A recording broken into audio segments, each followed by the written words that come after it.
আসসালামু আলাইকুম ওয়া রাহমাতুল্লাহি ওয়া বারাকাতুহু।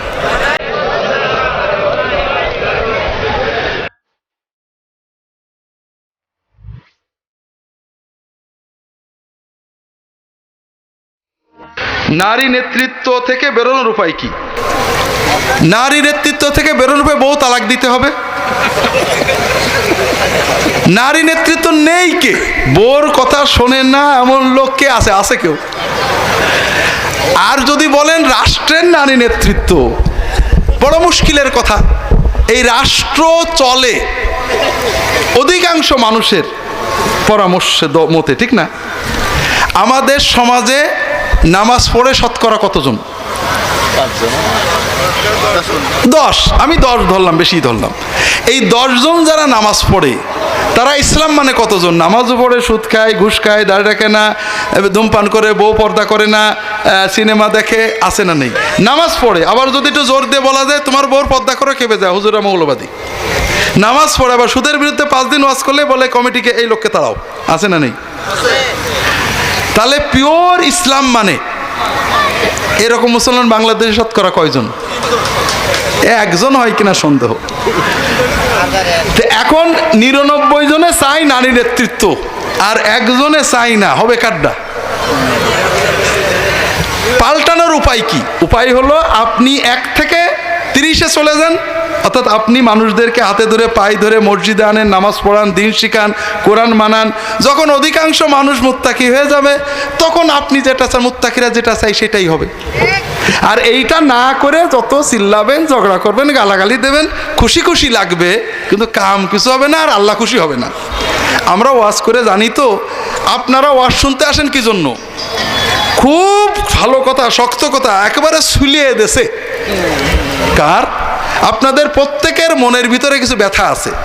কারোর আওয়ামী লীগের বিরুদ্ধে, কেউ জামাত ইসলামের বিরুদ্ধে, কেউ চরমনের বিরুদ্ধে, কেউ তবলিগের বিরুদ্ধে, কেউ বিএনপির বিরুদ্ধে। আপনারা চান হুজুর আমার মনের ব্যথাটা শক্ত করে কোক। যদি হুজুর বলতে পারে জিন্দাবাদে ভরে যাবে। কিন্তু আমরা এই 50 জনে যে এই জিন্দাবাদ বলে উম্মতের কি উপকার হলো, আর আপনার কি উপকার হলো? আপনার মনেও যে ব্যথা, আমার মনেও যে ব্যথা। আপনিও যে গুনাহ করেন, আমিও সেই গুনাহ করি, 1 পয়সা নিয়ে গেলাম না। যখন আমি আপনার গুনার সমালোচনা করো, ভাই বউকে পর্দা করান, ভাই কালকে থেকে তাহাজ্জুদ পড়বেন, আপনি খুশি, কি ওয়াজ করলো, ম্যাড মেরি ওয়াজ। সালাত কিভাবে আদায় করতে হবে তা আমাদেরকে হাতে কলমে শিখিয়ে দিন। আপনি যেভাবে পড়েন সেইভাবে আমাদের শেখান। আজকের থেকে আপনি যা শেখাবেন তার বেশি করব না এবং তার কমও করব না। ভাইরা, ঈমান নষ্ট হয়ে যাবে। এই কথাটা একমাত্র মুহাম্মদ সাল্লাল্লাহু আলাইহি ওয়াসাল্লাম ছাড়া কাউকে বলা যাবে না। খুব ভালো করে বোঝেন। আমি কেন, দুনিয়ার কাউকে যদি আপনি বলেন আপনি যা বলবেন তাই করবো, বেশি করবো না, কম করবো না, খবরদার, ঈমান নষ্ট হয়ে যাবে। আপনি যা বলবেন আমি নবীর সুন্নত দিয়ে যাচাই করে নেব, এর বাইরে যাব না, এইটা হলো ঈমান। কথা বুঝেছেন? 2 নম্বর কথা হলো, ভাই আমরা জানি আপনারা ঝগড়া করেন। একজন বলছে হানাফিদের নামাজই হয় না, ও হাদিস মতো না। বলেন যে কেন ভাই, আমরা যে আল্লাহু আকবার বলি, আমরা নামাজে দাঁড়াই না? কেবলামুখী হয়ে দাঁড়াই না উত্তরমুখী হয়ে দাঁড়াই? কেবলামুখী হয়ে দাঁড়াই, এটা হাদিস মতো না? হাদিস মতো না রামায়ণ মতো? এই যে হাতগুলো তুলি, হাদিস মতো না? আল্লাহু আকবার বলি, সহি হাদিস মতো না? সুবহানাকা আল্লাহুম্মা বলি, সহি হাদিস মতো না? সূরা ফাতিহা পড়ি, সহি হাদিস মতো না? শুধু 8টা মশলা বা 9-10টা মশলা আছে নামাজে। নামাজের ভিতরে প্রায় 1000 মশলা আছে, 1000 সুন্নত আছে। এর ভিতরে মাত্র 10-12টা বা 8-10টা মশলায় ইখতিলাফ আছে। আর ইখতিলাফের সবগুলো বিষয় একটা বাদে মুস্তাহাব। হাত বুকে বাঁধবেন না নাভি বাঁধবেন, কোনো জরুরি মশলা না।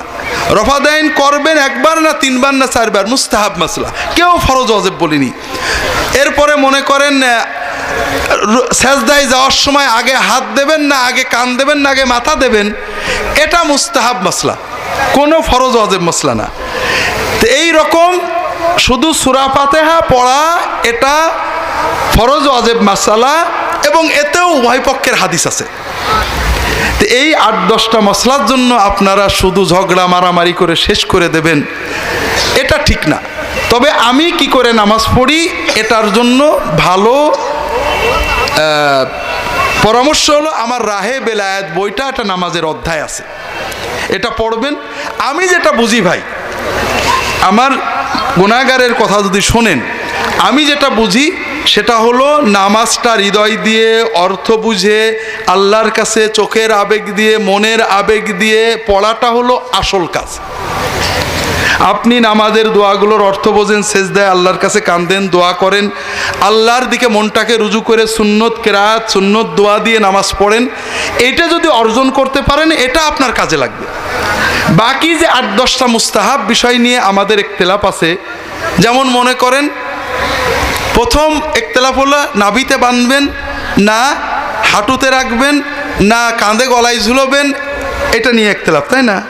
এটা আমার একটা বই আছে, সালাতে হাত বাঁধার বিধান, এটা আপনারা দলিল সহ বিস্তারিত পাবেন। তবে মুখতাসার কথা হলো 10টা সহিহ হাদিস বা তার বেশি আসছে যে তোমরা নামাজের ভিতরে ডান হাতকে বাম হাতের উপরে রাখবে, কবজির উপরে কবজি, অথবা এখানে অথবা এখানে। কিন্তু রাখার পরে হাত দুটো কোথায় রাখবে কোনো হাদিসে নেই, সহিহ কোনো হাদিস নেই। এ বিষয়ে হাদিসগুলো সবই জয়ীফ। কাজেই হাত এখানে রাখলেও নামাজ হবে, এখানে রাখলেও নামাজ হবে, এটা নিয়ে ঝগড়া করা অত্যন্ত অন্যায়। দ্বিতীয় রফউল ইয়াদাইন, যে দ্বিতীয় ঝগড়া আমরা করি, এর আগে কোনো ঝগড়া আছে আমার জানা নেই। রফউল ইয়াদাইন, রফুল ইয়াদাইন অর্থাৎ রুকুতে যাওয়ার সময়, রুকুতে ওঠার সময়, সেজদা, 2 সেজদার মাঝখানে রফুল ইয়াদাইন করা সহিহ হাদিসে আসছে। আবার শুধু একবার করাও সহিহ হাদিসে আসছে, এটাও সহিহ। তবে রুকুতে যাওয়ার সময় রফুল ইয়াদাইন, রুকু থেকে ওঠার সময় রফুল ইয়াদাইন, এটা অনেক বেশি সহিহ, অনেক সাহাবী থেকে বর্ণিত। আমরা মাশাআল্লাহ, আমি বাংলাদেশ সৌদি আরবে ছিলাম, ভাবতাম আহলে হাদিসরা উদার, কারণ সৌদি আরব উদার, যে কোনো মশলাই তারা বলেন দেখো এটা আছে এটা আছে, আমরা এটাকে উত্তম মনে করি, ঝগড়া বলতেন না। আমরা ভাবতাম যে এরকমই বুঝি সবাই। দেশে এসে দেখলাম হানাফিরা হাদিস শুনলেই বলে মানসুখ, আর আহলে হাদিসরা হাদিস শুনলেই বলে জয়ীফ। অর্থাৎ আমার পছন্দের বাইরে যে হাদিসটা, হানাফিরা শুনলে কি বলবে, ও মানসুখ হয়ে গেছে, মানে ওটা বাতিল হয়ে গেছে। আর আহলে হাদিসরা কি বলে, ওটা জয়ীফ। হাদিস বাদ দেওয়ার ক্ষেত্রে কেউ মানে দুর্বল নেই। কথাটা হলো আসলে মানসুখ হয়েছে, এটা বাতিল কথা। আল্লাহ নবীর হাদিস সাহাবীরা আমল করেছে। আব্দুল কাদের জিলানী রফাদাইন করতেন, জোরে আমিন বলতেন, উনি কি দোজখে যাবে নাকি? তো মানসুখ হলে তো দোজখে যাওয়ার কথা। বড় বড় হানাফি আলেমরা রফাদাইন করতেন, দোজখে যাবে নাকি? মানসুখ সহিহ হাদিসের দলিল ছাড়া বলতে নেই। আবার জয়ীফ, সহিহ হাদিসকে জয়ীফ বানাচ্ছে। 6 তাকবীর 12 তাকবীর উভয় হাদিস সহিহ, টনটনে সহিহ। শেখ আলবানী সহিহ বলেছে, এখনও অনেক আহলে হাদিস আলেম এটাকে জয়ীফ বলার জন্য পাগল। একামত ডবল ডবল দেওয়া, সিঙ্গেল দেওয়া, দুটোই সহিহ, অত্যন্ত সহিহ। জয়ীফ বানানোর জন্য বা মানসুখ বানানোর জন্য আমরা পাগল হয়ে গেছি। এইভাবে বিভিন্নভাবে আমরা ঝগড়া বজায় রাখছি। তো যাই হোক, রফুল ইয়াদাইন রুকুর সময় করা, এটা সহিহ হাদিস, অনেক সাহাবী থেকে প্রমাণিত। তবে আমাদের সমাজের লোক বোঝে না, সহিহ কেউ করলে রাগ করবেন না, এটা সহিহ হাদিস, পারলে কেউ করবেন। একবার করলে রাগ করবেন না, একবার করাও সহিহ হাদিস, সাহাবীরা করেছেন, তাবেঈনরা করেছেন, ঝগড়া করবেন না। তৃতীয় হলো ঝগড়ার তৃতীয় হলো রুকুতে যাওয়ার সময় হাঁটু আগে না হাত আগে।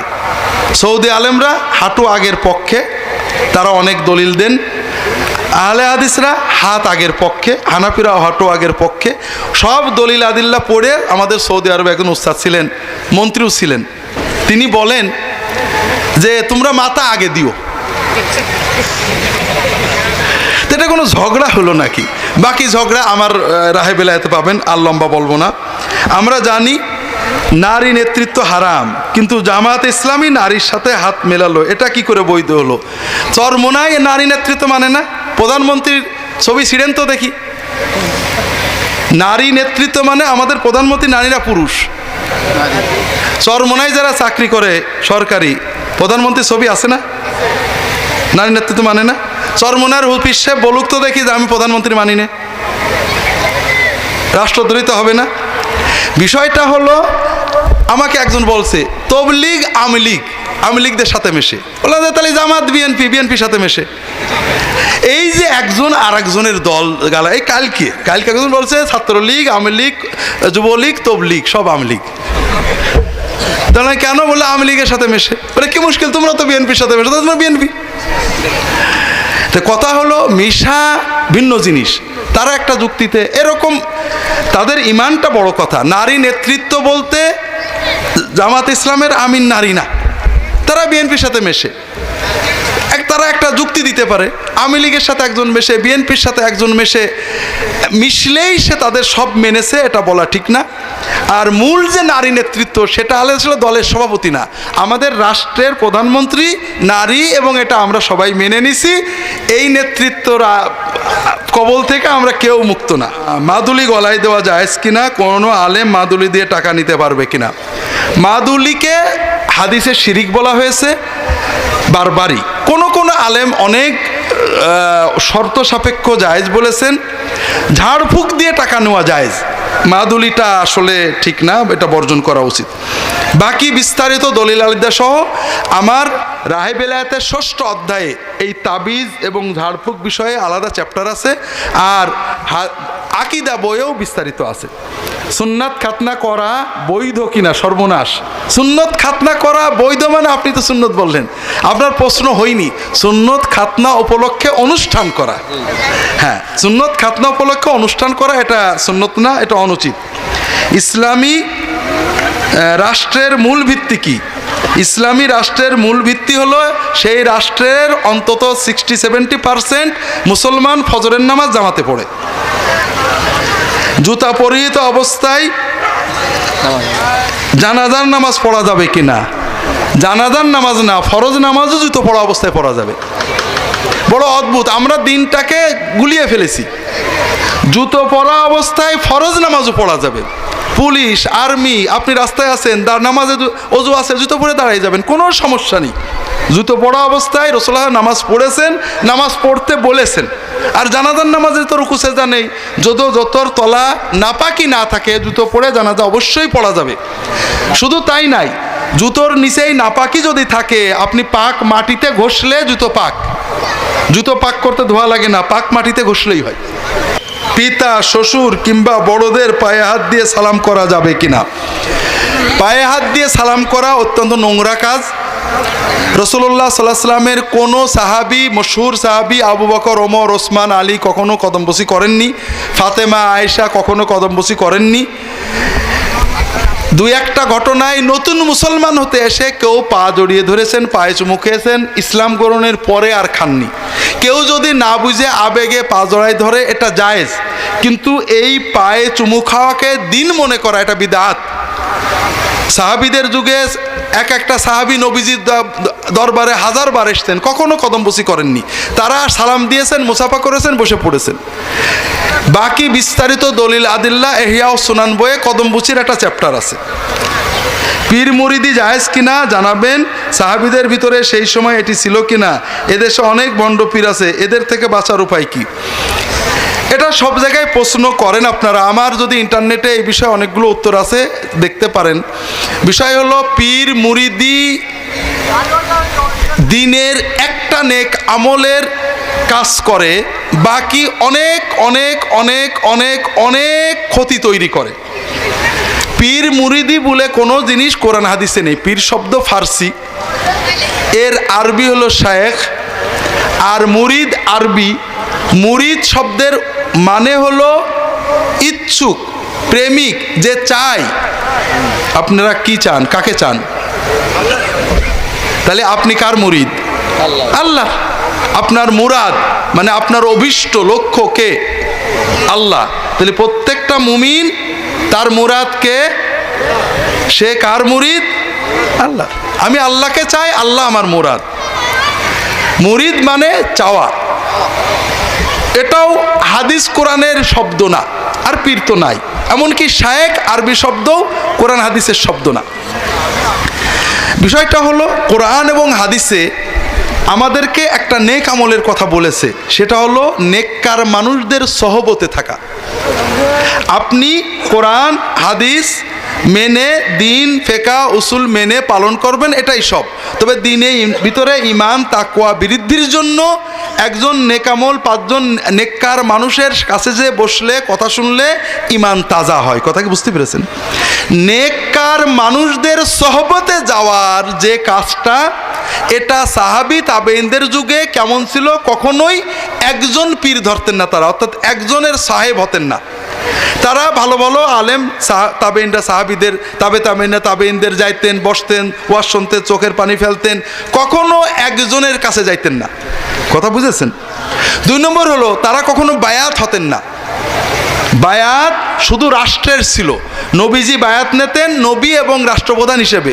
নবীজি সাল্লাল্লাহু আলাইহি সাল্লামের পরে ইসলামের প্রথম 600 বছর খোঁজেন, রাষ্ট্রপ্রধান ছাড়া কেউ বায়াত নিলে তাকে কতল করা হতো। এজন্য আব্দুল কাদের জিলানী কারোর হাতে বায়াত হননি, খলিফা ছাড়া কাউকে বায়াত করেননি। তারা সোহবত নিতেন, তাদের কাছে লোকে যে 1-2 বছর থাকতো, আমল ওজিফা শিখতো, চলে আসতো। কথা কি বুঝতে পেরেছেন? পরবর্তী জামানায় যখন তাতার যুদ্ধের পরে মুসলিম বিশ্বে অনেক অধপতন আসলো, কিছু কিছু নেককার মানুষ গ্রামে গঞ্জে বসে মানুষদেরকে কেউ বায়াত করতেন, কেউ সোহবত দিতেন, দিন শিখাতেন। পীর মাশায়েখরা, সুফি উলামায়ে কেরামেরা অনেক দিনের দাওয়াতের, দিনের প্রচারের কাজ করেছেন। কিন্তু পাশাপাশি সমাজে এই পীর মুরিদিন নামে শিরিক কুফুর ভরা। শিরিক কুফুর এলহাদ যা আছে, পীরকে সেজদা করা, পীরকে আল্লাহ এবং নবীর মাধ্যমে আল্লাহর মধ্যস্থ মনে করা, পীরকে নবীর জায়গায় বসিয়ে দেওয়া, আল্লাহর জায়গায় বসিয়ে দেওয়া, পীরের সামনে পর্দা না করা, পীরের কাছে বউ ছেলে মেয়ে বেপর্দা পাঠিয়ে দেওয়া, ঈমান শরীয়ত তাকওয়া সব ধ্বংস হয়ে একেবারে জাহান্নামের খড়ি হয়ে যাচ্ছে। কথা কি বুঝতে পারছেন? এজন্য বিষয়টা বোঝেন। সমাজে এখনো 2-1 জন ভালো পীর থাকতে পারেন, তৌহিদ সুন্নাতপন্থী, আল্লাহ ভালো জানেন। তবে কয়েকটা বিষয়। প্রথম কথা হলো, পীর মুরিদি বলে কোনো ইসলামে কিছু নেই। ইসলামে আছে সত্যবাদী নেককার মানুষদের সহবতে যাওয়া। এখানে একজন ধরার কোনো কিছু নেই। পীর ধরা না, নেককারের সহবতে যাওয়া। 2 নম্বর কথা, এই কাজটা পীর মুরিদি, যারা পীর মুরিদি তৈরি করেছেন, যাদের নাম দিয়ে আমরা পীর মুরিদি করি, মুজাদ্দেদ আলফেসানির নাম শোনেননি?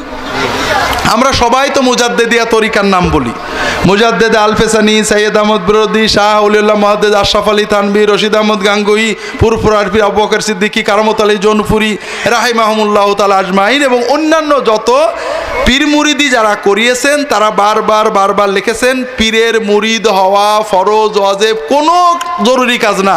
এটা একটা সুন্নাহ নির্দেশিত নেক লোকের সোহবতে যাওয়ার নফল মুস্তাহাব কাজ। পীরের মুরিদ হওয়া ফরজ ওয়াজিব কিছু না। কেউ যদি জীবনে পীর না চেনে, পীরের কাছে না যায়, কোরআন হাদিস মতো নামাজ কালাম দিন করে, যথেষ্ট। কথা কি বুঝতে পেরেছেন? এখন কেউ বলে পীরের মুরিদ হওয়া ফরজ, পীর না ধরলে জাহান্নামে যাবে, পীর না, যার পীর নেই তার পীর শয়তান, এগুলো সব শয়তানি কথা। পীর না ধরলে জাহান্নামে যাবে, এটা কুফুরি কথা। আমরা লা ইলাহা ইল্লাল্লাহু বলে কাকে ধরেছি? আল্লাহকে মাবুদ হিসেবে ধরেছি। মুহাম্মদুর রাসূলুল্লাহ বলে কাকে ধরেছি? মুহাম্মদকে রাসূল হিসেবে ধরেছি।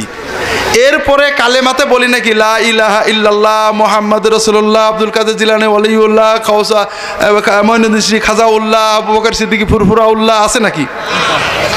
আমানতু বিল্লাহি ওয়া মালাইকাতিহি ওয়া কুতুবিহি ওয়া রুসুলিহি ওয়া বাগদাদি ওয়া আজমিরি ওয়া ফুরফুরাইরি চরমোনাই, আছে তো? তাহলে যেটা ইসলামে নেই, ইমানে নেই, কিছু নেই, সেটা না হলে লোকে দোজখে যাবে, এই চিন্তা করলে কি ইমান থাকে নাকি? না। আর বড় কুফরি হলো পীর ওসিলা, পীর আল্লাহ এবং বান্দার মাঝখানে মধ্যস্থ, এই চিন্তাটা কিন্তু শিরক। এটা কি? আল্লাহ এবং বান্দার মাঝখানে কোনো ওসিলা লাগে, এটা হলো সব শিরকের মূল। তাহলে পীরকে আল্লাহ এবং বান্দার মাঝখানে মধ্যস্থ মনে করা, এটা হলো শিরক, এবং এইটাই হলো দুনিয়ার বড় শিরক। এইটা না বললে আপনারা বুঝবেন না। আমরা কি বলি? আমরা বলি, এটা আবু জেহেলও বলতো, যে বড় একজন রাজা, বাদশাহ, প্রধানমন্ত্রী, মন্ত্রী, ডিসি, এসপির কাছে কি সরাসরি যাওয়া যায়? যাওয়া যায় ভাই? মাধ্যম লাগে। তাহলে আল্লাহর কাছে কি সরাসরি যাওয়া যায়? আল্লাহর কাছেও তো মাধ্যম লাগবে। জি। আচ্ছা, এই মন্ত্রী, মিনিস্টার, রাজা, বাদশাহ, তাদের কাছে সরাসরি কেন যাওয়া যায় না? এবার একটু চিন্তা করেন। আমি দুটো কারণ বের করেছি। একটা হলো তারা জাহেল, আমাদেরকে চেনেন না। প্রধানমন্ত্রী আপনার ডিসির কাছে আপনি যাইতে গেলে বাধা দেয় কেন? কারণ তিনি আপনাকে চেনেন না। একজন পরিচিত, ওনার খুব প্রিয়জন যদি যে বলে এই লোকটা একটা ভালো লোক, কথা বলবে, তাহলে উনি পারমিশন দেন, ঠিক না? প্রধানমন্ত্রীর কাছে আমি গেলে আমার যাইতে দেবে না কেন? কারণ আমাকে চেনে না। কিন্তু আমাদের এলাকার মন্ত্রী বা এমপি যদি সাথে নিয়ে যায় বা বলে যে না ইনি আমাদের এলাকার ভালো লোক, তাহলে আমার কথা উনি শুনবেন, ঠিক না? আল্লাহ তো এরকম। আল্লাহ তো আমাকে চেনে না। চেনে চেনে তবে দেখেন, আল্লাহর তো লাখ লাখ কোটি কোটি কোটি কোটি কোটি কোটি কোটি কোটি বান্দা। আল্লাহ হয়তো নাউজুবিল্লাহ আস্তাগফিরুল্লাহ একটু ঝাপসা চেনেন, কোনো হুজুর একটু বলে দিলে আল্লাহ ক্লিয়ার বুঝতে পারেন যে এটা ভালো বান্দা। আমাকে কে বেশি চেনেন? আমাকে মায়ের চেয়েও কে বেশি ভালোবাসেন? কেউ যদি বলে যে আল্লাহ ডিসিএসপির মতো জাহেল, আমাকে চেনে না, তার ঈমান থাকে? মায়ের কাছে ছেলের ঢুকতে পারমিশন লাগে, গেট পাস লাগে। আল্লাহ কি মায়ের চেয়ে বেশি আপন না বেশি পর? হ্যাঁ, আমি যখন ঝিনাইদহের ডিসির কাছে যাই আমার কি পারমিশন লাগে? লাগে লাগে। যাই দেখেন, আমি যাওই রাস্তায় দেখলি ওই দারোয়ান দরজা খুলে দাঁড়িয়ে থাকে। হ্যাঁ, কি জন্য? কারণ ও জানে যে ডিসি সাহেব লোকটাকে চেনে, খুব মহব্বত করে।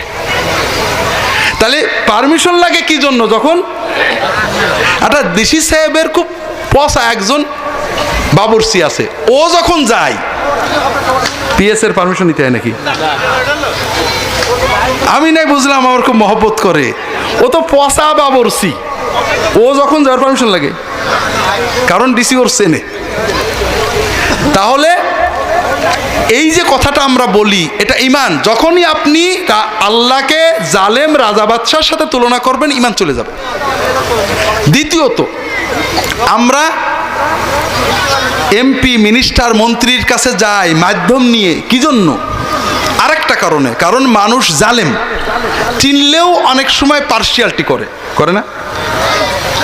এলাকার কমিশনার, মেম্বার, চেয়ারম্যান উভয় গ্রুপ চেনে, চিনার পরও পার্সিয়ালিটি করে না? যদি আপনি তার কোনো শক্ত, তার শাশুড়িকে দিয়ে, শালাকে দিয়ে, ভাইরাকে দিয়ে একটু অনুরোধ করাই দিতে পারেন, তাহলে আর পার্সিয়ালিটি থাকবে না, ঠিক না? কথা বোঝেননি? হ্যাঁ, আল্লাহ তো এরকম। আল্লাহ এরকম না? কেউ যদি মনে কল্পনা করে যে আল্লাহ ওই রাজা বাদশাহ মন্ত্রী কমিশনারের মতো জালেম, আমার সব জেনেও বোধহয় দেবে না, নে আর একজন নিয়ে যাবো, তার ঈমান থাকে? কাজেই এই যে কথা, দুনিয়ার মানুষের কাছে মাধ্যম লাগে, আল্লাহর কাছে মাধ্যম লাগবে, এই কথা কল্পনা করার সঙ্গে সঙ্গে ঈমানটা চলে যাবে। আচ্ছা বলেন তো, বাচ্চাদের সবচেয়ে বেশি মারে মা না দাদি না নানি না খালা না আব্বা? তাহলে বাচ্চাদের বড় দুশ্মন হলো মা। আপনাদের মতো হইলে তাই বাচ্চাদের ঈমান ভালো। একজন বাচ্চা আপনাদের মতো বুদ্ধিমান, ও মা একটু গালটাল দেয় মারেটারে, ও জানে মা খুব বদরাগী। ওর যখনই দুধ খাওয়ার শখ হয়, পানি খাওয়ার শখ হয়, চকলেট খাওয়ার শখ হয়, প্যাম্পার পাল্টানোর শখ হয়, দাদির কাছে, বাব্বার কাছে, খালার কাছে, আপার কাছে যে বলে আপা একটু মার বলে দাও, দুধ খাবো। এই রকম ছেলে নেই। যদি কারোর থাকে, মাটা কি এই ছেলের পরে রাগ করে না খুশি হয়? খুশি হয়। কে বলেছে? বাড়ি যে বোরকা শুনবেন। কোন ছেলে যদি কষ্ট পেয়ে আগে মার কাছে না বলে নানি খালার কাছে বলে, মা কি খুশি হয় না বেজার হয়? হ্যাঁ, ওই ছেলেটা মায়ের মাতৃত্বকে অপমান করে। মায়ের মাতৃত্ব দাবি কি? ছেলের সব ব্যথা, সব আনন্দ সবচেয়ে আগে কাকে বলবে? হ্যাঁ, আমাদের রব মালিক, তার রুবুবিয়তের দাবি যে বান্দা তুমি ইউনুস নবীর মতো মাছের পেটে থাকো আর আইয়ুব নবীর মতো 18 বছর ধরে কাতরাও, তুমি কার সাথে কথা বলবে? একমাত্র কার সাথে? কোনো বান্দা যদি মনে করে আমার ব্যথা বেদনা আল্লাহর কাছে বলার জন্য কোনো মিডিয়া লাগবে অথবা আল্লাহকে রেখে আর কারোর কাছে যায়, সে আল্লাহর রুবুবিয়তকে অপমান করে। কাজেই ভাইরা, আল্লাহর কাছে ওসিলা মাধ্যম, অনেকে বলে আল্লাহ কোরআনে বলেছে অবতাগু ইলাইহিল ওসিলা, বাবা রে কি পণ্ডিত। আল্লাহ বললেন ইয়া আইয়ুহাল্লাযীনা আমানুত্তাকুল্লাহা ওয়াবতাগু ইলাইহিল ওয়াসিলাতা ওয়াজাহিদু ফি সাবিলিহি লাআল্লাকুম তুফলিহুন। হে মানুষেরা যারা ঈমান এনেছো, ঈমানের পরে তাকওয়া, তাকওয়ার পরে ওসিলা, এরপরে জিহাদ। ঈমান, তাকওয়া, ওসিলা, জিহাদ, চারটে কাম ঠিক করে করলে তোমরা সফল হবে। কয়টা? আমরা পীর সাহেবরা ধরছি ওসিলা, আর রাজনীতিবিদরা ধরেছে জিহাদ। বাদ গেল কয়টা? ওই দুটো তো নফল। তো ভাইরা, ওসিলা মানে কি? মাধ্যম। আর মাধ্যম হলো পীর সাহেব। ঠিক আছে, হোক, অসুবিধা নেই। আমরা প্রতিদিন, আমিও কিন্তু পীর সাহেব, রাগ করেন না, আমি কিন্তু ফুরফুরার বড় হুজুরের খেলাফত পাওয়া জামাই পীর সাহেব। আরে মুরিদ না আমার কম, কিন্তু পীর হিসেবে একেবারে কমানা। ভালো করে বোঝেন। আমার শ্বশুর বলতো, বাবা পীর মুরিদি করতে যে দোজখে যাবো, এই কাম খবরদার করো না। আমরা তাওহীদের কথা, সুন্নতের কথা বলবো। মুরিদ একজন হলেও আল্লাহ খাওয়াবে, 1 কোটি হলেও আল্লাহ খাওয়াবে। কাজে সেটা আল্লাহ কাফের মুশরিকের খাওয়াতে পারে, আমাদের খাওয়াতে পারবে না। তো যেটা বলছিলাম ভাইরা, আমরা পীর মুরিদি শিরিকের যে দরজা খুলেছে, এই দরজাগুলো বন্ধ করা দরকার। আমরা ওসিলা বলতে পীর সাহেবকে বুঝালাম, পীর সাহেব ওসিলা, ভালো কথা। আমরা দিনের ভিতরে 5 বার আজানের পরে ওসিলা চাই নবীর জন্য, ঠিক না? আতে মোহাম্মদানিল ওসিলা, আল্লাহ মোহাম্মদকে ওসিলা দান করো, ঠিক না? ওসিলা মানে পীর সাহেব। তাহলে এই দোয়াটার অর্থ কি? আল্লাহ মোহাম্মদ সাল্লাল্লাহু আলাইহি ওয়াসাল্লামকে একজন হক্কানি পীর দান করো, ওনার একজন পীর দরকার। ঠিক আছে তো? ঠিক আছে, নবীজির পীরের দরকার আছে। তাহলে ওসিলা মানে পীর, কথাটা গলত হয়ে গেল না? ওসিলা মানে মাধ্যম। আল্লাহ আমাদের নবীকে একটা মাধ্যম দাও, মানে আল্লাহর কাছে যাওয়ার নবীর কোনো মাধ্যম নেই, একটা মিডিয়া লাগবে নাকি? ওসিলা মানে মাধ্যম, এটা হলো অনেক শিরকের মূল। আর বাংলায় ওসিলা মানে মাধ্যম, ভাষার অর্থ পরিবর্তন হয়। আপনারা যদি 250 বছর আগে রামমোহন রায়ের বাংলা বই পড়েন, দেখবেন সন্দেশ মানে হলো সংবাদ। আর আমাদের আধুনিক বাংলা ভাষায় সন্দেশ মানে কি? মিষ্টি। তাহলে শব্দের অর্থ কিন্তু পাল্টায়। ওসিলা শব্দের আরবি অর্থ, কোরআন এবং হাদিসের অর্থ হলো নৈকট্য। ওসিলা মানে কি? এইবার দেখেন মিলে গেছে। আল্লাহ আমাদের নবীকে তোমার নৈকট্য দাও, তোমার সবচেয়ে নিকটবর্তী বানাও, অর্থটা মেলেনি? তাহলে ওসিলা মানে কি? ওসিলা মানে মাধ্যম না। ওসিলা মানে কি? আপনি আল্লাহর পথে যাওয়ার জন্য, নেক আমল শেখার জন্য যখন কোনো পীর, মুত্তাকি, আলেম, ইমামের কাছে যাবেন, আপনার এই যাওয়াটা কিন্তু ওসিলা, মানে এটা নেক আমল। কথা বলছেন?